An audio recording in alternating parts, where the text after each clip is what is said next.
Hey everybody. Hey. Hi there. Hugs and kisses to everybody. Welcome to the Midday Moment. Welcome to the Midday Moment. If this is your first time joining us, I'm your host, Dr. Davina Jones. Replay people, I heart you. Live people, I heart you. We give out hearts at the Midday Moment. All right, we give out hearts. So I heart each of you. Welcome to the Midday Moment. It is the place where we expect and create great things. And we do this not because we ignore the questions of our day, not because we ignore the challenges of our day. We simply embrace the fact that we are fully human and fully divine. And our fully human selves, we got a lot of questions. And our fully divine selves, we got answers. So the Midday Moment is designed to help you tap into the divine. That's right. And as you tap into the divine, you get a chance to expect and create those great things. The Midday Moment is a part of a large network called Kingdom. And so we celebrate our Kingdom menu. We are full of inspirations. We got a ton of inspirations on the Kingdom menu for you. And you get to decide how, you wish to partake in the menu. We have the daily download with Dr. Pulley, Monday through Saturday mornings at 6:30. Prayer and Praise with Elder Katrina Johnson-Smith, Tuesdays and Thursdays. Illuminaries with Elder Renato Caceres on Facebook daily. We have prayer with the Zimmermans, Bishop Sam and Bishop Pauletta Zimmerman on Sunday mornings. Night to Review, Monday nights with Deacon Kenneth Butler Jr. So we got a full menu. So you can scroll throughout our page and see the flyers and partake. It's time for the Midday Moment. Yes, it's time for the Midday Moment. Whoa, it's time. Come on, y'all, sing. Don't get fired now. I'm expecting great things and creating. I'm creating great things. Yes, I'm creating great things. I'm creating great things. You got it. Come on, sing the next part. In my life, tell me what you're doing, folks. I'm creating great things. We're going to show you a tip to create today, too. In my home, yeah, I'm creating great things. Where else? All around, I'm creating great things. Oh, eyes may not see, but I choose to believe. My eyes may not see. Natural eyes are limited. Got to put on your spiritual eyes. Eyes may not see, but I choose to believe. Eyes may not see, but I choose to believe. I believe in great things. Woo! Yes. All right, everybody, say thank you, theme song. Thank you, theme song. And theme song says, you're welcome. Awesome. All right, so let's jump into it. So welcome to the Midday Moment. We are in the midst of a phenomenal opportunity to go in and pull some stuff out. We're throwing out trash, y'all. We are going to the trash. All right, we're taking out the trash. We're getting rid of the junk. The things that have served us, they might not have been trash going in, but once it serves its purpose, it needs to be released. It needs to come out. If you don't release that stuff, it's toxic in your body. All right, so we are reading through my light there. We are reading through Getting Rid of the Junk. Trying to make sure you can see. I got light coming down here. Getting Rid of the Junk. This book is written by Dr. Pulley, and so you are free. We invite you to order a digital copy so you can read along with us. It is not too late. It's never too late. We're on day 13, but you can order a digital copy at doctorpulley@gmail.com. That's doctor spelled out DOCTOR Pulley, PULLEY @gmail.com. All right. So you can order your copy and you just read on. It's easy reading. I keep saying it. It's easy reading. It don't take you all year to read this. If you really, I mean, some folks can sit and read this in one sitting, but it's designed to walk you through 45 plus days of reading. A little bit of time. All right, so let's just jump in. Let's go ahead. We know that each week we have a new focus as we read and feed ourselves spiritually. We're also doing some internal work, and so this week our fasting focus is 8 ounces of glasses of water, or eight 8 ounces glasses of water. No eating after 8 p.m., no fried food and soda. This is all just about giving your body a chance to recalibrate, okay? It's also allowing you to clear out spiritually and mentally, all right? Or mentally, say it that way. No fried food and soda, no beef, pork, or coffee. Okay, so we'll work on that. If you didn't perfect it last week, it's okay. Come on, try it again. Let's just keep on moving. All right. So day 13, each day, we also have biblical figures to help us give some application to our reading as we work on getting rid of the junk. And we're getting rid of the junk so that we can then, there's a beep. I don't know where that beep is. Okay. Oh, it's on a little clock, over a little watch over here. All right. Okay. Are you going to stop? That's my niece's clock over there. I don't know how to work it. Okay. All right, very good. It went off. You probably couldn't hear, but I could hear it, and it was it was annoying me. Beep beep beep beep beep. All right, let's get back to. All right, so we are getting rid of the junk so we can get the keys. You got to make room for the keys. So we're getting rid of the junk so we can make room to receive the keys, work on our keys for abundant life, our keys for kingdom living, our keys for good living, peaceful living, joyful living. All right. So we're getting rid of the junk so we can access the keys. And then we're going to talk about how do you then stay on key. You know, some people lose their keys. Have you ever lost your keys? Have you ever lost your keys?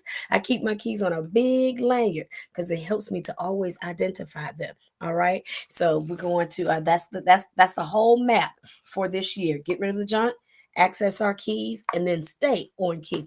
All right. So Moses is going to help us today. Now you read the reflection, you read it, or you read the reading, and I offer reflections. Okay. So some of you may recall the story of Moses, or the many stories of Moses, and certainly many of us are reading through and listening to the commentaries on reading through the Bible with Dr. Pulley during the daily download. And so some aspects of the story of Moses are very fresh because we're actually in Joshua now. And so some of you recall that when Moses received the word of the Lord, the spiritual instruction, the spiritual prompting to go tell Mero to go tell Pharaoh to let my people go. When he received this and recognized it to, okay, all right, cool. But he claimed he could not do it because he had a speech impediment. That's what he claimed. All right. And very often we have different experiences that we use as excuses as to why we're not qualified. Why I can't do it. This is very personal to me. It hits home because I had a speech impediment. So I'm going to talk about that. These are my 3 points for today: me, the king, and thirdly, you. Me, the king, and you. Those are the 3 points: me, the king, and you. So I'm starting with me. I had a speech impediment when I was in the second and third grade. It was recognized that I could not pronounce my S's and my R's. Well, I guess it was recognized before then. And then I was sent to speech therapy for third and fourth grade. I could not pronounce my S's and my R's. Some of you have heard this story before. So I would say, hi everybody, welcome to welcome to the Midday Moment. And so I'm glad that you joined us today. And I'm your host, Dr. Davina Jones. And so it's so good because we're going to talk about getting rid of the junk and Moses. And so my tongue came between my teeth to so I did not pronounce an S as many individuals do, and R's came out as W's, railroad instead of railroad. And even now I sometimes take my time to get the R's out. I'm pretty good with the S's. My tongue still comes out on the side, but not the front. So it's a whole science. Did you know that? It's an entire science. They didn't have to do any surgery. No surgery. But there's a psychological science to how we direct our body. I'm going to say that again. There is a psychological science as to how we direct our body. And with that kind of therapy, we were able to train me how, they were able to train me how to bring my front teeth together. No braces, no surgery, but train me to just reform how I use my muscles and shape my mouth so that I can get an S sound out and get an R sound out. So that's what happened with me. Went to therapy and was able to finally say my S's and my R's. That's me. That's my story. All right. Make it real short and jump on to the next point. Second point is the king. Has anybody ever seen the movie The King's Speech? It's a movie called The King's Speech. And I've only seen it once. And I think it was King George. I believe it was um, the current Queen Elizabeth's father. Okay, so y'all do the research and correct me on it. But anyways, the movie, The King's Speech, that particular king had a speech impediment. He stuttered. And it was very consistent. Normally when he was in front of people and really nervous. And so they gave him a coach. He found a coach, a speech therapist, a speech pathologist. And a story behind that. But anyways, a gentleman coached him. And one of the interesting parts in the movie is that they do this exercise where the coach asks the king to read, and the king has to wear these what do you call headphones, and they play music, and the king wears the headphones with the music playing, and the king can't hear himself speaking, and he just has to read. And guess what? He reads perfectly. Why? Because it's internal. Your dis-ease, your discomfort is internal. I didn't say it wasn't real. I just said it's internal.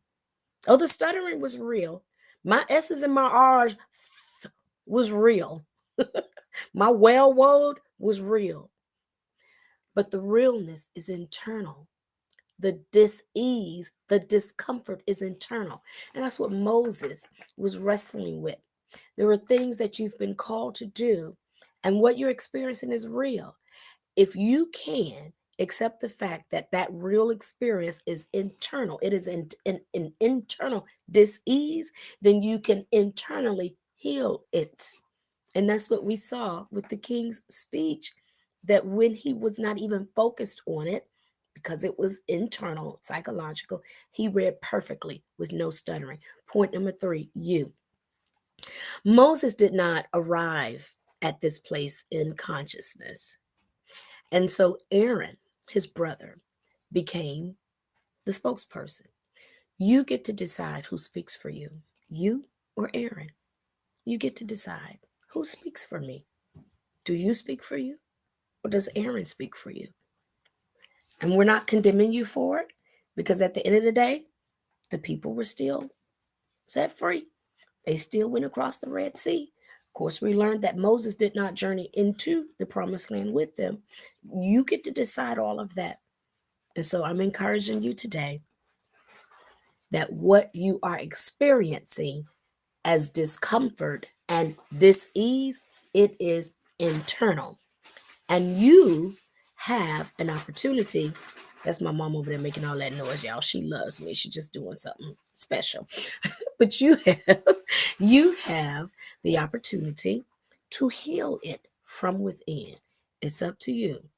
It's up to you. And you get to decide who speaks for you. Stop making excuses. Stop making excuses. Give it your best. Take a moment and consider that this is internal. And maybe if I just give it some love and attention, I can do it. All right. I love you. Gotta go, y'all. Listen, tomorrow, this is Tuesday. Tomorrow, um, we're gonna do a time release for tomorrow, because tomorrow during the midday moment, we are hosting for our MLK Martin Luther King Jr. Speakers Series. Sabrina Fulton. Sabrina Fulton is the mother of Trayvon Martin. And February will be 10 years that she buried her son. And she has chosen to take her story, not make any excuses, but she has decided to take her story and utilize her story, utilize her dis-ease that she experienced for the greater good, to help us work through what it means to be a better community, a better nation, a better um, experience throughout humanity. Yeah. And so, those of you whose schedule allows, I'll put the link on Facebook and you're welcome to join us. I'll be interviewing her tomorrow. And otherwise, I'll see you back here. We'll probably do a little time release. So some of you know what that means. But we'll make sure you get Midday Moment because Midday Moment is me studying and feeding, making sure that I eat spiritually for me, and then I get a chance to share it with you. Okay. All right. I'm right at time. I love you all. Take care, everybody. God bless you and God be you.